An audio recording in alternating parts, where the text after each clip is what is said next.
Hello and welcome back to the show. My name is Relevant. This is Do All the Things. Continuing our water block install of a Sapphire Nitro Pure 6950 XT. Let us continue.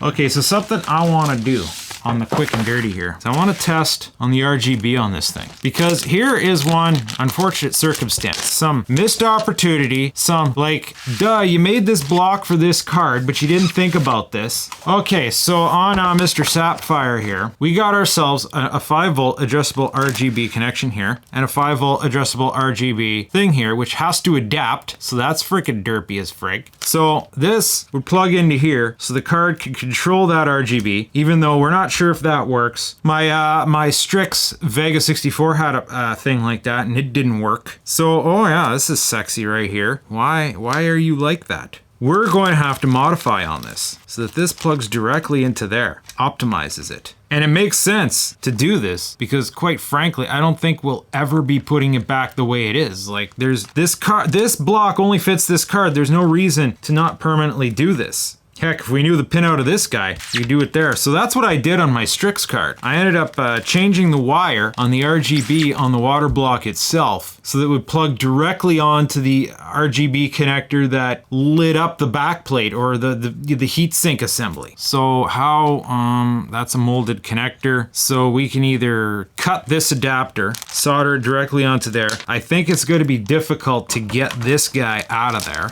Well, let's take a look. It's time to unbag this cat. Oh, wow. Oh, that's shiny bud. So that's self-adhesive on there. So yes, I could totally just kind of sneak that out of it to change this here. And these wires, well, they're a bit thicker on this guy. How easy is it going to be to do that once we got the card in place? Actually, it would be surprisingly accessible. Or wait, it goes here. Still surprisingly accessible. Surgical, but doable. For the purposes of doing custom RGB, I keep headers of this nature in stock. These are the 4-pin ones, but they're pretty much identical. The only difference is you can accidentally put them on backwards, right? So what we might do is cut this actual cable and then save us having to work in there. All right, I think I have a strategy. So let us move forward here. Okay, so this very important piece of electronics here that, you know, you're very reluctant to hold. Here, we'll get this nice fluffer here, because we gotta clean up on all this. So we gotta bust out the alcohol and, you know, kind of wipe down these surfaces that we gotta put our new pads on, de-schmoo them. And boy, do they need to be de-schmooed. It's almost gonna be hard to do this like really nice like. We're gonna need something a little bit more lint free. We're getting little bits of lint everywhere. Gotta bundle that up and really have at her, bud. Kind of make a nice little pipette here. Gently now, gently, gently, gently. I got a soft toothbrush here. I'm gonna sweep away the debris, gently. I don't want to find out which one of these tiny SMDs might be a little bit weak. Now, fortunately, as far as I know, this debris is non-conductive, so if there's some left behind, it's not really gonna screw with the performance of our card. It's not ideal, but sometimes if I squirt into here, do one of these.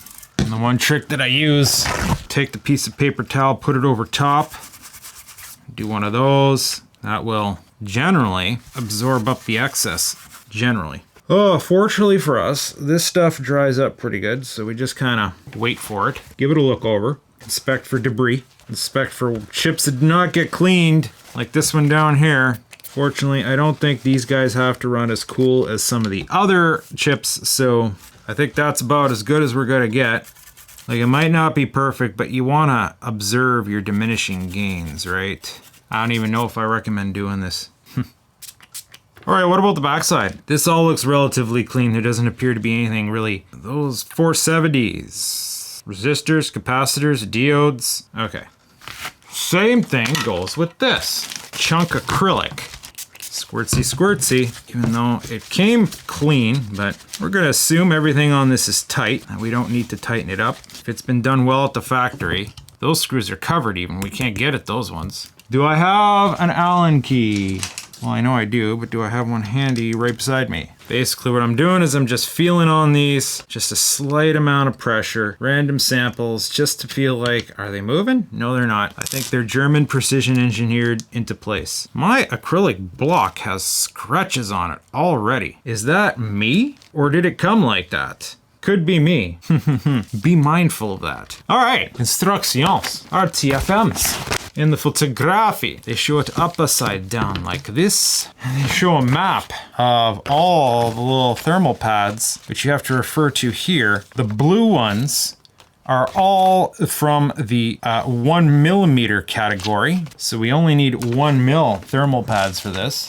Blue, 1 mil, number 1 to 4. Drop these out. It appears to be pretty self-explanatory which ones go where. It's just a case of doing a peel. Like we're just doing shape association here, but I don't know that they have a bias. I think I've seen thermal pads before be like, oh, this side towards this part, this side towards that part. Trying not to get any fingerprints on the pad. They're all about the same size, except this one's a touch shorter. We got a long boy on this end. So pull it, come on now. Pull it like this and place it. Pull it and place it, bud. Okay. That's pretty much all the 1 mils. Yeah, it's all 1 mils on this main side. We've got a couple free radicals right there and right there. These two little spots here that both have roughly the same size pad. So this one's going to be a bit goofy because it's got, you know, a small step on a big pad. But all right. Now you notice I only peeled one side and I got the plastic pieces still on them. It appears that step 2 is going to involve installing this. Now, the astute of you might have noticed I forgot to clean the CPU itself, which gets tricky because, you know, there's all sorts of shmoo on the edge. But this is where we really exercise diminishing gains because their shmoo has gotten all into, you know, the SMDs and stuff. So we are not going to risk damaging those SMDs by trying to over polish this. We could try to maybe fingernail in there a little bit right along the edge. And then hanging it upside down. Little sweep, gentle sweep. And so we still got shmoo on some of the radial SMDs there, but CPU itself is clean. Now, the best about it all is they want you to spread that thermal paste out right nice. Busting out the Grizzy. Now, this is the part that's the most widely debated. People be like, you use too much. Just like that. They're like, use too much. Not too worried about it. Scrap piece of clamshell. Wow, this stuff spreads so awesome. Not. Are we sure we just don't want to shmoo this on? Is my thermal grizzly dried up? Look at it. It's wiping off, not spreading on. It's like it all went onto this thing. Maybe I should use the stuff that came with it.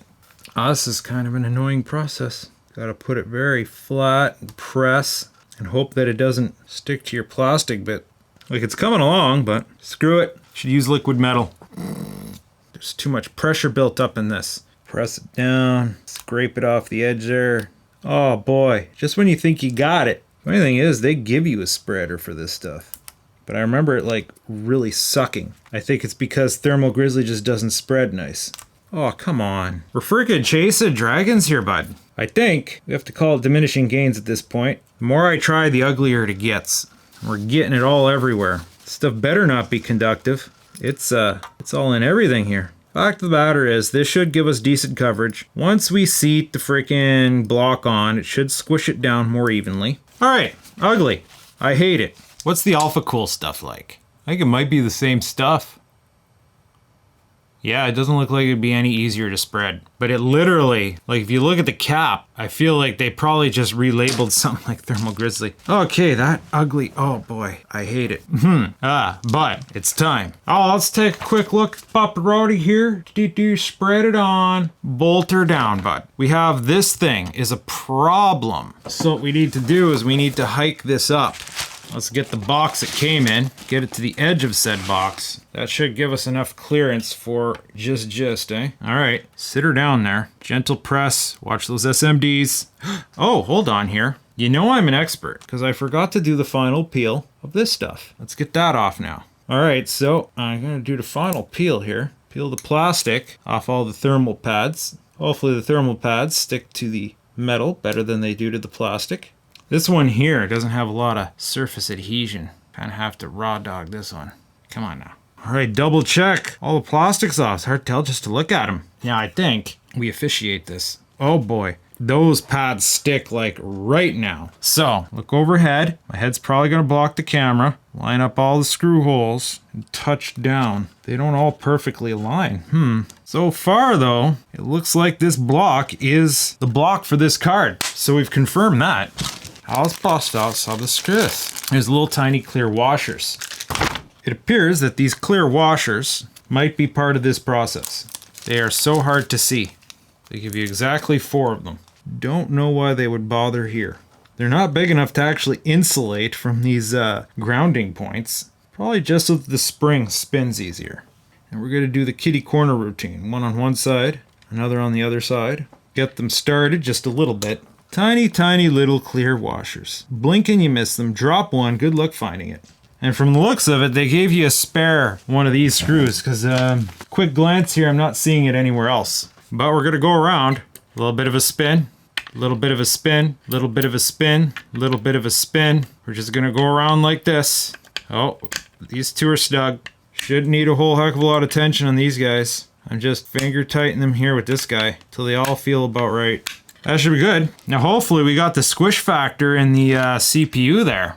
It just occurred to me, they didn't do cooling on those inductors like they did the VRMs.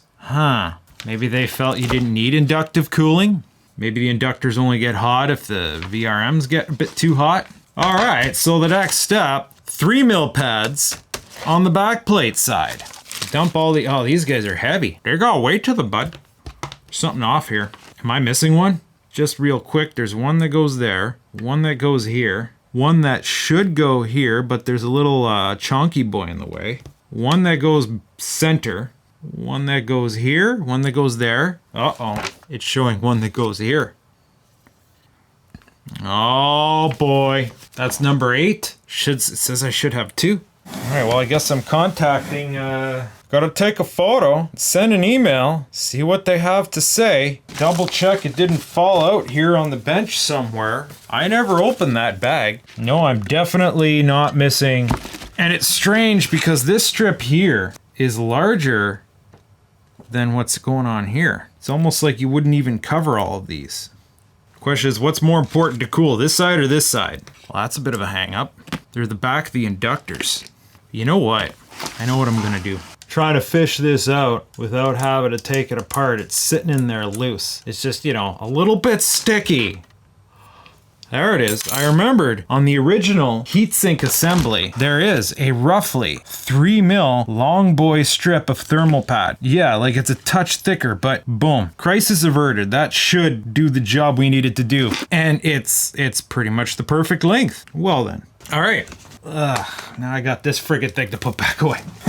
Let's keep this party moving. All right, so we got chonky boy across the back here. Chunk across the top here, over where the RAM chips are. More RAM chip bottom cooling.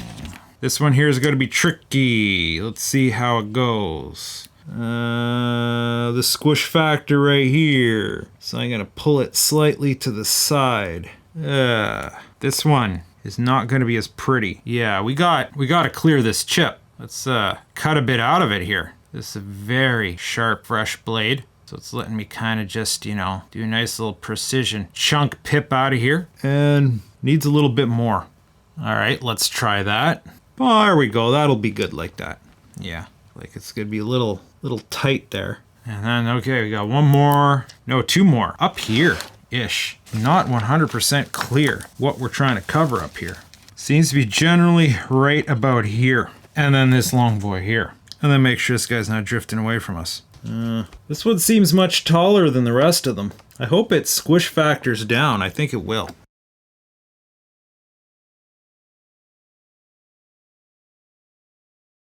I think we'll be good now. I think we'll be good now. Let's peel off the plastic and get this on there. Oh, that one came with it. Clean your workbench thoroughly before you do this, or else I would have had all sorts of crap stuck to that. Okay. So, back plated the fromage, quick spurtsy perpsy pants, even though this thing seems medically sanitary. Line up those screws and cedar down. Okay, just the right amount of these screws. We'll get them started. Don't tighten them up yet. Okay, everything seems to be aligning. I'm assuming we keep going. I'm just doing twisty like this. I don't know how much torque we want to put in this. Certain other ones tighten up, others will become looser. Yeah, that one came right loose. Keep going around, give them little bug snugs. Okay, how's this look?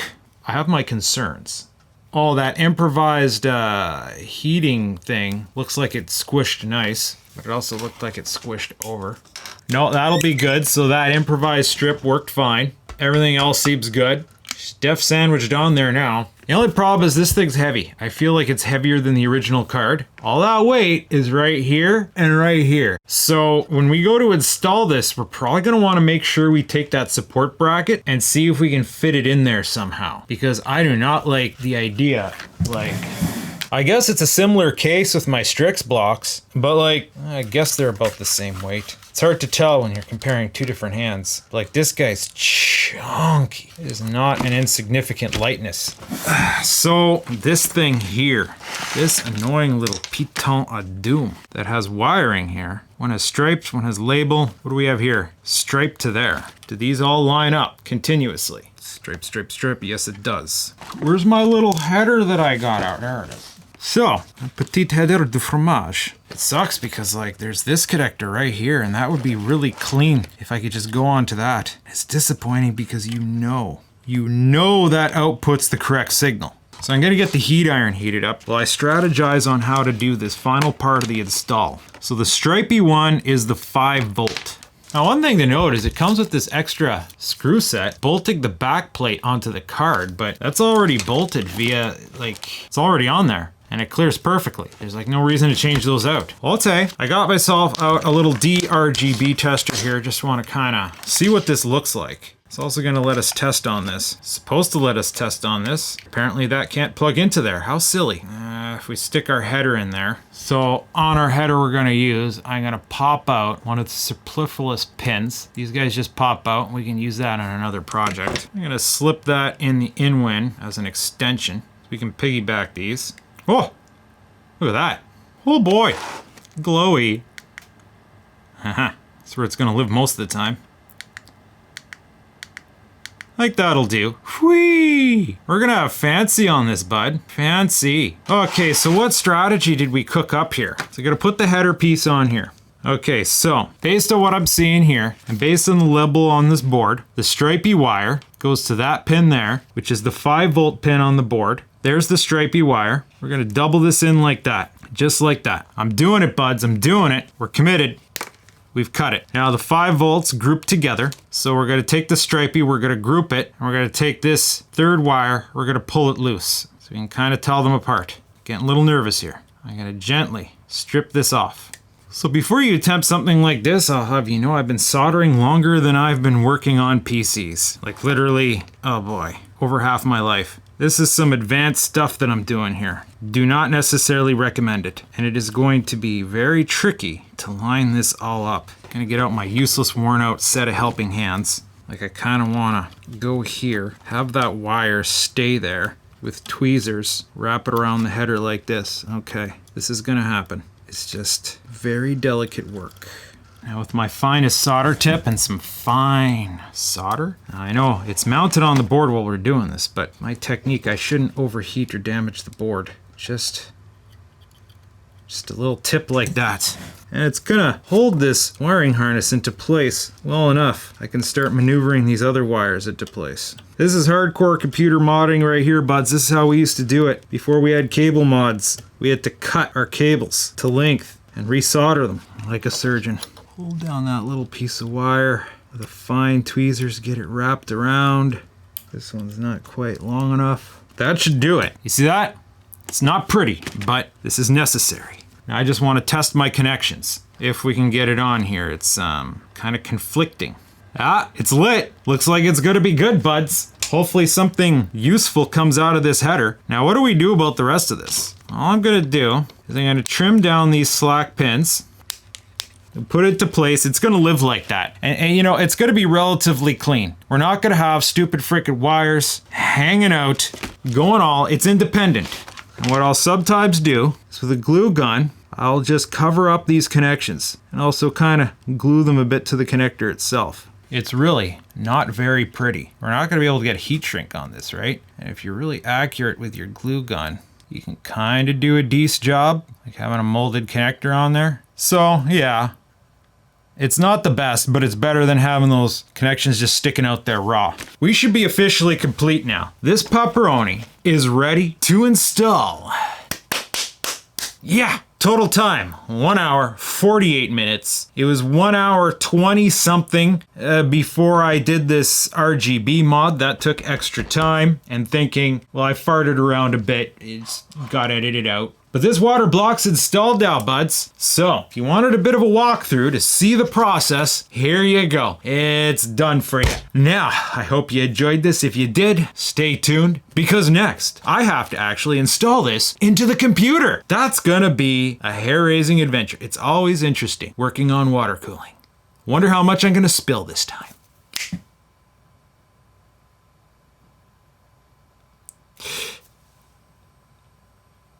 Oh boy. I think I see a tiny little hair inside the water block itself. Heh.